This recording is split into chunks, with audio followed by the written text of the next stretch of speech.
নির্দেশ অমান্যে ক্ষুব্ধ বিচারপতি। স্থগিতাদেশের পরেও বেআইনি নির্মাণ ভাঙার অভিযোগ।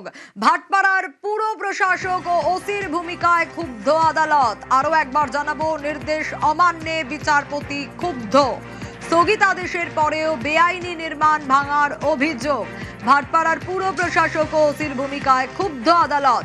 ব্যারাকপুরের এসডিওকে ঘটনাস্থলে গিয়ে অনুসন্ধানের নির্দেশ। রাজ্যের আইনের শাসন বজায় রাখতে হবে বলেন বিচারপতি। আদালতের উপর জনগণের বিশ্বাস নষ্ট হতে দেওয়া যাবে না। বিচারপতি রাজা বসু চৌধুরী কড়া বার্তা দেন। 31 আগস্ট পর্যন্ত নির্মাণ ভাঙায় স্থগিতাদেশ হাইকোর্টে।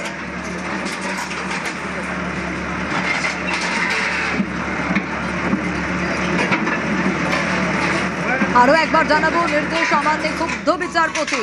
স্থগিতাদেশের পরেও বেআইনি নির্মাণ ভাঙার অভিযোগ। ভাটপাড়ার পুর প্রশাসক ও ওসির ভূমিকায় আদালত রীতিমতো ক্ষুব্ধ।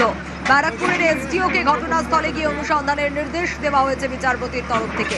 রাজ্যে আইনের শাসন বজায় রাখতে হবে বলেন বিচারপতি। আদালতের উপর জনগণের বিশ্বাস নষ্ট হতে দেওয়া যাবে না।